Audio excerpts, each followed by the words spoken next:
Hi friends, welcome back to Wonder Facts. Friends, మీ అందరికీ తెలుసు మన ఇండియాలో అన్నం అంటే ఎంత ఇంపార్టెన్స్ ఉంది అని. ఎస్పెషల్లీ మన సౌత్ ఇండియాలో అయితే అన్నం ఒక ప్రధాన ఆహారం.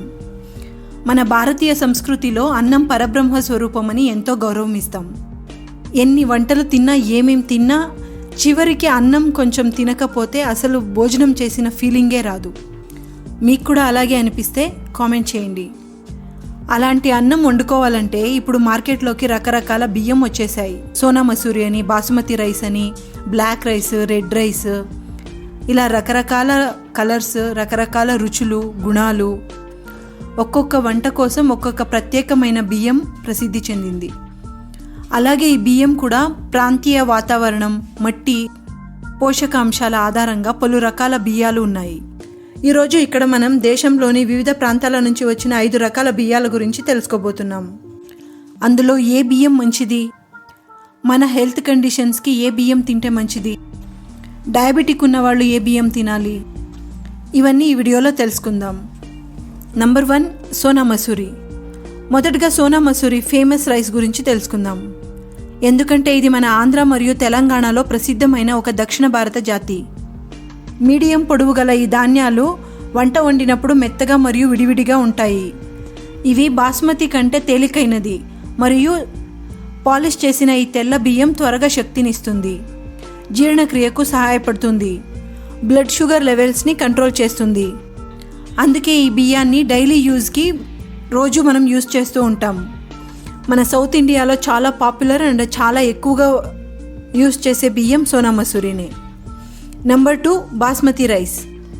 ఇవి ప్రధానంగా పంజాబ్, హర్యానా, ఉత్తరప్రదేశ్లో పండుతారు. ఈ బియ్యం దాని పొడవైన సన్నని గింజలకు ప్రత్యేకం. సాంస్క్రిట్లో బాస్మతి అంటే క్వీన్ ఆఫ్ ఫ్రాగ్రెన్స్ అని అర్థం. వండినప్పుడు ఇవి పొడుగ్గా మరియు విడివిడిగా ఉండడం వల్ల బిర్యానీలు, పలావ్లు, జీరా రైస్లు, గీ రైస్లు చేయడానికి ప్రసిద్ధి చెందింది. ఎక్కువ ఫైబర్ మరియు తక్కువ గ్లైసెమిక్ ఇండెక్స్ ఉండడం వల్ల ఇది డైజెషన్కు మరియు బ్లడ్ షుగర్ కంట్రోల్కి సపోర్ట్ చేస్తుంది. అందుకే అది దాని సువాసనకి మరియు ఎక్స్ట్రా లాంగ్ టెక్స్చర్కి ఫేమస్ అయింది. Number 3, పొన్ని rice. ఈ పొన్ని బియ్యం అనేది తమిళనాడుకు చెందిన చిన్న గింజల బియ్యం. అన్నం వండిన తర్వాత మృదువుగా, సున్నితంగా ఉంటుంది. ఇది సాంబార్, అన్నం, దోశ, పొంగల్, ఇడ్లీ వీటికి ప్రియమైనది. ఇలా రోజువారీ భోజనానికి ప్రధానమైనది. ఇది సాధారణంగా ఉడికించిన బియ్యం లేదా పచ్చి బియ్యం రూపంలో దొరుకుతుంది. సాధారణంగా ఉడికించిన బియ్యంలో గ్లైసెమిక్ ఇండెక్స్ తక్కువగా ఉంటుంది. Number 4, red rice. దీన్ని చాలా స్టేట్స్లో కల్టివేట్ చేస్తారు. లైక్ కర్ణాటక, తమిళనాడు, ఒడిస్సా, అస్సాం, హిమాచల్ ప్రదేశ్, ఉత్తరాఖండ్, జమ్మూ అండ్ కాశ్మీర్ చాలా చోట్ల పండుతారు. ఈ రైస్ ఒక రెడ్డిష్ బ్రౌన్ లేయర్తో వస్తుంది. ఈ రైస్లో ఎక్కువగా fibre, antioxidants, iron and magnesium వంటి ప్రయోజనాలను అందిస్తుంది. అంతేకాకుండా మన బాడీలో బ్లడ్ షుగర్ కంట్రోల్ చేస్తుంది. బరువు నియంత్రణ, జీర్ణక్రియ, గుండె ఆరోగ్యం మరియు మెరుగైన చర్మానికి సహాయపడుతుంది. డయాబెటీస్ ఉన్న వాళ్ళు వైట్ రైస్కి ఆల్టర్నేటివ్గా ఈ బియ్యం వాడచ్చు. అంతేకాదు, ఈ బియ్యం మొత్తం ఆరోగ్యానికి అంటే ఓవరాల్ వెల్నెస్కి మంచిది. Number 5, black rice. దీన్ని ఫార్బిడన్ రైస్ అని కూడా అంటారు. ఇది చూడడానికి డీప్ పర్పుల్ బ్లాక్ కలర్లో ఉంటుంది. ఇది ఇండియాలో మణిపూర్, వెస్ట్ బెంగాల్, ఒడిశా, అస్సాం రాష్ట్రాల్లో పండిస్తారు. అంతేకాకుండా చీనా, థాయిలాండ్, ఇండోనేషియాలో ఎక్కువ పండిస్తారు.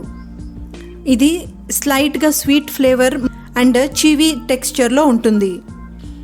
ఫైబర్, ప్రోటీన్, ఐరన్ మరియు విటమిన్లతో సమృద్ధిగా ఉన్న ఈ బియ్యం గుండె ఆరోగ్యానికి మరియు జీర్ణక్రియకు మద్దతు ఇస్తుంది. అంతేకాకుండా యాంటీ ఏజింగ్ అండ్ ఇమ్యూనిటీకి కూడా మంచిది. చూశారు కదా ఫ్రెండ్స్, ఇలా చెప్పుకుంటూ పోతే చాలా రకాల బియ్యం ఉన్నాయి. అందులో టాప్ మోస్ట్ ఇవి. ఇందులో ఏదో ఒక్కటి బెస్ట్ అని మనం చెప్పలేం. డైలీ యూజ్కి అయితే Sona Masuri best. Weekly once లేదా twice basmati, red rice, black రైస్ని ట్రై చేయండి. ఆరోగ్యానికి చాలా మంచిది. అలాగే వీడియో నచ్చితే ఒక లైక్ చేసి మీ ఫ్రెండ్స్ అండ్ ఫ్యామిలీ మెంబర్స్కి షేర్ చేయండి. అలాగే దయచేసి మన ఛానల్ని కూడా సబ్స్క్రైబ్ చేసుకోండి. మీరు ఇచ్చే ఒక లైక్ వల్ల మీకు ఎలాంటి కంటెంట్ ఇష్టమవుతుందనేది నాకు అర్థమవుతుంది. సో దట్ నాకు అలాంటి వీడియోస్ చేయడానికి హెల్ప్ అవుతుంది.